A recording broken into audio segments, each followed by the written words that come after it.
ठंडे पानी से नित्य नहाना ब्रह्मचारी के लिए अत्यंत आवश्यक है। सर्दी अब शुरू नहीं हुई और गीजर से स्नान शुरू हो गए, साधना हो रही। प्रतिदिन 2 बार स्नान, स्नान में ठंडे जल का प्रयोग। देखो पूरी सर्दी में ठंडे पानी से नहा के देखो, नियम ले कि गीजर कब नहीं नहाएंगे। और तेल की जरूरत क्या है? जब ब्रह्मचर्य है तो तेल की जरूरत क्या है? चाहे गृहस्थ हो चाहे विरक्त, थोड़ा शरीर का व्यायाम अत्यंत आवश्यक है। दवा कोई वर्जिश से बेहतर नहीं, नुस्खा है कम खर्च, बाला नसेन, शक्ति बढ़े फुर्तील है, चोट न अधिक पिराए, अन्न पचे चंगा रहे, कसरत सदा सहाय। बांध लंगोटा बचा के इंद्री, कभी न देखा पर नारी, धर्म के टुकड़े खाकर भैया चढ़ी धर्म की तैयारी। ब्रह्मचारी को चाहिए कम से कम 2 बार स्नान, नहीं त्रिकाल स्नान। गुरु भगवान की कृपा से प्रारंभ में ये संस्कार डाल दिए गए थे। आज भी 3 बार स्नान होता है, त्रिकाल स्नान होता है, 3 बार स्नान होता है। अब सर्दी है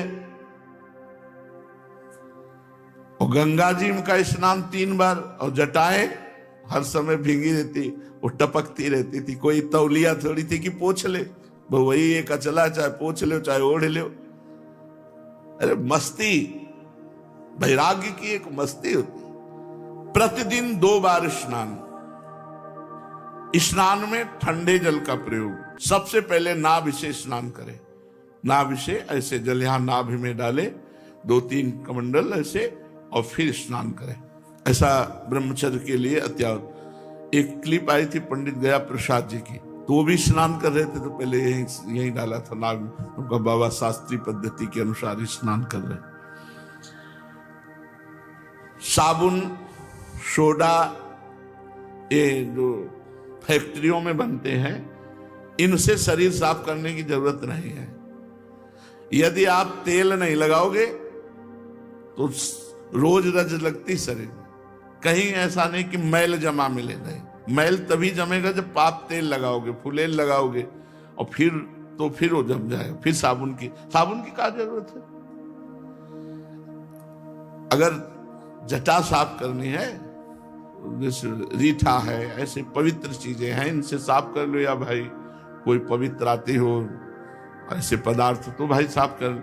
अब महाकुआ साबुन लगा के ब्रह्मचारी, रजोगुण चढ़ेगा, काम भावना जागृत होगी, भजन। अरे इससे राग हटाना है भाई, इससे राग हटाना है। त्वचा स्वयं साफ रहेगी यदि आप तेल मालिश नहीं करते। और तेल की जरूरत क्या है? जब ब्रह्मचर्य है तो तेल की जरूरत क्या है? ठंडे पानी से नित्य नहाना ब्रह्मचारी के लिए अत्यंत आवश्यक है। सर्दी अब शुरू नहीं हुई और गीजर से स्नान शुरू हो गए, साधना हो रही। अगर नदी प्रवाह में स्नान किया जाए तो और उत्तम है। और यह घोर अंधेरे में, जहां बिजली नहीं कुछ नहीं, और गंगा जी में 3 बजे जाके खड़े हो गए, 4 बजे तक खड़े रहे, शरीर कांप रहा है, बस मंत्र जाप करते हुए मस्ती से बाहर निकले। स्नान भोजन के पहले और भोजन के 3 घंटे बाद। भोजन के बाद तुरंत कभी स्नान न करें, या ना स्नान करके तुरंत भोजन में न बैठे। इन सब से ब्रह्मचर्य पुष्ट होता है। तुरंत भोजन करने से किया, नहा के तुरंत, और या भोजन के बाद तुरंत स्नान किया, इससे ब्रह्मचर्य पर फर्क पड़ता है। पित्त बढ़ जाता है और ब्रह्मचर्य की हानि होती है। रोगी, दुर्बल, नाजुक, यदि पहले से आपका शरीर है तो फिर गुनगुना पानी कर लीजिए। और अगर रोगी नहीं है, दुर्बल नहीं है, तो फिर आप ठंडे पानी से, देखो पूरी सर्दी में ठंडे पानी से नहा के देखो, नियम लो कि गीजर कब नहीं नहाएंगे। व्यायाम ब्रह्मचारी को नित्य करना चाहिए, चाहे गृहस्थ हो चाहे विरक्त। थोड़ा शरीर का व्यायाम अत्यंत आवश्यक है। कसरत हमें एक पूज्य बुजुर्ग सिखाते थे, दवा कोई वर्जिश से बेहतर नहीं। वर्जिश माने कसरत। दवा कोई वर्जिश से बेहतर नहीं, नुस्खा है कम खर्च, बाला नसेन, शक्ति बढ़े फुर्तील है, चोट न अधिक पिराए, अन्न पचे चंगा रहे, कसरत सदा सहाय। बांध लंगोटा बचा के इंद्री, कभी न देखा पर नारी, धर्म के टुकड़े खाकर भैया चढ़ी धर्म की तैयारी। ये ऐसे तो बिल्कुल गांव की बातें हमें बता रहे। बांध लंगोटा बचा के इंद्री, कभी न देखा पर नारी, धर्म के टुकड़े खाकर भैया चढ़ी धर्म की तैयारी। ऐसे थोड़ी परमार्थ पथ पे चला जाता है। ब्रह्मचर्य में भोजन का बहुत बड़ा योग है। भोजन का महत्व तो लोग नहीं जानते हैं। जो मिला सो, ये दुकानों वाले, उनको कुछ पता है पवित्रता किसे कहते हैं, अपवित्रता किसे कहते हैं, क्या मतलब है उनको। सामने बढ़िया बढ़िया बर्तन में बढ़िया बढ़िया शीशा के अंदर दिखाई दे रहे हैं। बाजार के भोजन से, बाजार की वस्तुओं से थोड़ा नमस्कार, दूरी बना के रखो, तब तो बुद्धि शुद्ध रहेगी। नहीं, हमें तो नहीं लगता है। बोले अमुक दुकान बहुत पवित्र है, तो पूछो कि कौन सी गौशाला से घी आता है। ट्रकों घी लगता है, ट्रकों कहां से आता है। आपके सामने पीस बढ़िया आ गई, आप पा लिए बढ़िया, कितना सोहन पापड़ी बढ़िया है, लेकिन उसमें कौन सा घी मिला है क्या आपको पता चले। तो थोड़ा विचार करके देखो, यदि कहीं चर्बी मिली हुई है तो। ये भगवत प्राप्ति के लिए अत्यंत आवश्यक है ब्रह्मचर्य। भोजन का ब्रह्मचर्य से बहुत बड़ा महत्व है। जिसे ब्रह्मचर्य रहना है, पहली बात सादा भोजन, दूसरी बात अल्पाहार भोजन, थोड़ा भोजन। 400 ग्राम 24 घंटे में अन्न पूरे शरीर को बहुत स्वस्थ रख के चलाएगा। 400 ग्राम अन्न। अब आप विचार करो, 400 ग्राम अल्पाहार, 2 रोटी थोड़ी दाल थोड़ा, फिर शाम के ले लो 2 रोटी थोड़ा दाल। देखो को बढ़िया भजन एक करो, 10 दिन तो कर लो। अगर अच्छा लगे तो ये करना, नहीं फिर छूट ले लो, खूब खाओ पियो, क्या परेशानी। 10 दिन ऐसा कर लो। सादा अल्पाहार, अधिक भोजन करने वाला आंतों को बोझिल करता है। जिसकी आंतें बोझिल होती हैं वो ब्रह्मचर्य नहीं रह सकता। जिसके पेट चर्बी हो, ब्रह्मचर्य के तो। यदि तुम्हें वीर्यवान बनना है, आरोग्यवान बनना है, भगवत प्राप्ति करना है तो ब्रह्मचर्य रहना। ब्रह्मचर्य रहना है तो भोजन सात्विक और अल्पाहार। एक समय ईरान के बादशाह बहमन ने एक महान वैद्य से पूछा कि हम दिन रात में कितना खाएं जिससे हमारा शरीर स्वस्थ रहे। तो उनका हुजूर 100 दिरम अर्थात 39 तोला, 39 तोला बराबर 390 ग्राम। 1 तोला 10 ग्राम होता है, हम चलो 10 ग्राम छूट दिए, 400 ग्राम। 39 तोला में बादशाह से कहा कि हुजूर 100 दिरम अर्थात 39 तोला बराबर 390 ग्राम।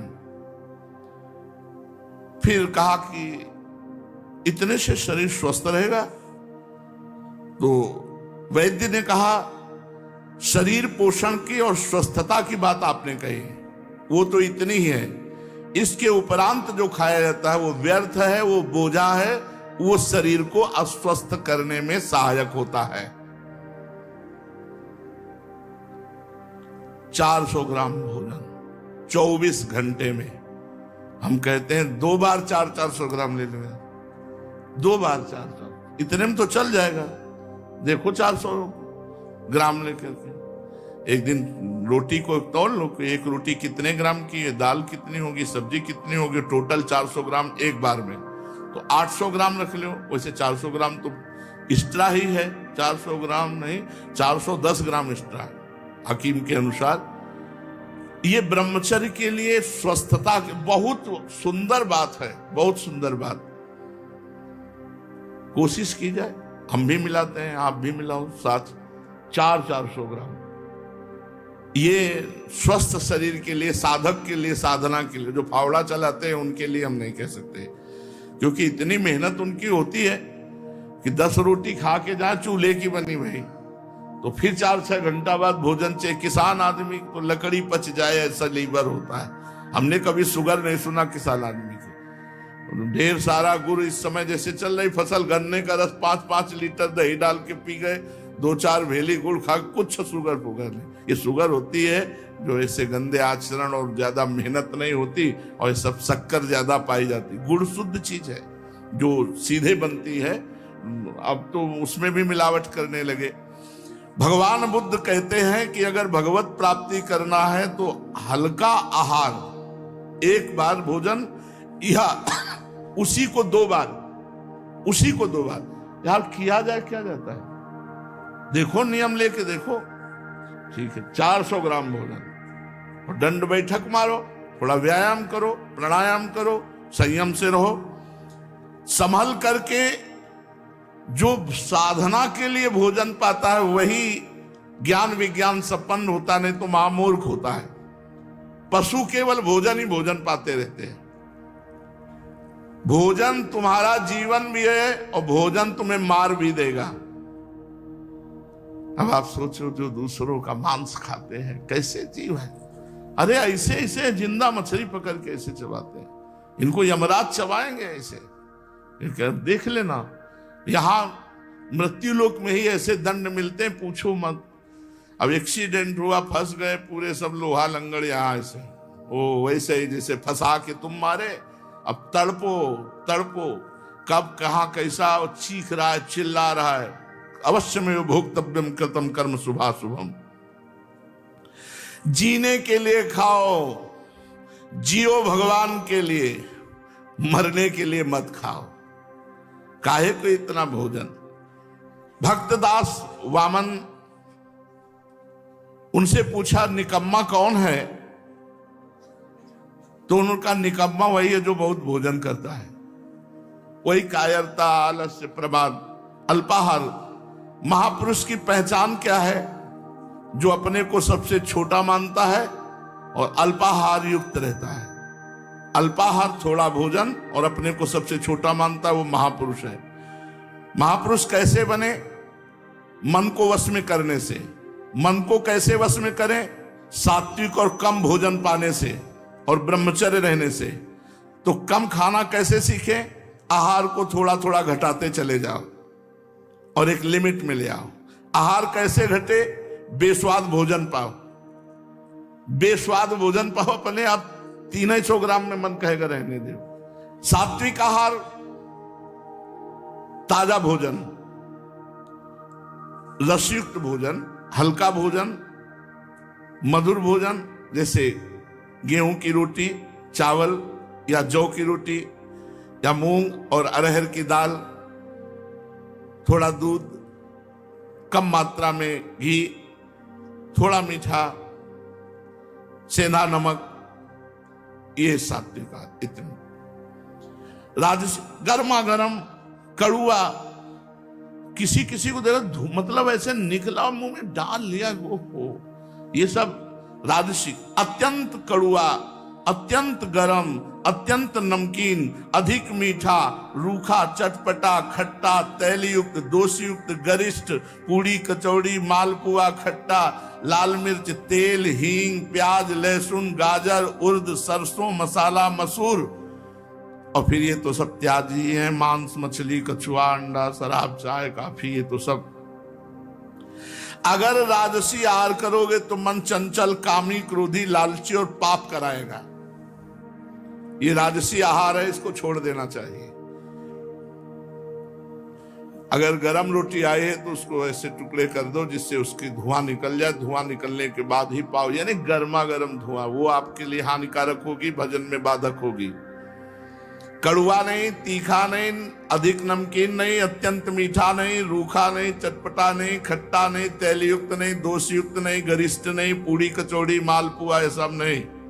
बोले तो खा क्या पाना है? तो ऊपर बताया ना, मूंग की दाल, अरहर की दाल, गेहूं की रोटी, जौ की रोटी, थोड़ा चावल, हल्का थोड़ा मीठा, आधा चम्मच बोलते बहुत घी में छोंक लो दाल। ये ऐसा रोज पाना है ना, और ब्रह्मचर्य से रहना है। तामसिक आहार, ये अगर सतोगुणी और राजसी भोजन अधिक मात्रा में पा लिया जाए तो वो भी तमोगुण हो जाता है। बासी अन्न, रसहीन, दुर्गंध युक्त, प्याज, लहसुन, घृणित, निंदनीय, अपवित्र विचार से बनाया हुआ, अपवित्र पात्रों में बनाया हुआ, ये दुखी, बुद्धिहीन, क्रोधी, लालची, आलसी, दरिद्र, अधर्मी, पापी, अल्पायु बना करके नरकगामी कराता है तामसिक भोजन। इसलिए सात्विक भोजन पाओ, कम भोजन पाओ, ब्रह्मचर्य से रहो और भगवान का निरंतर नाम जप करो।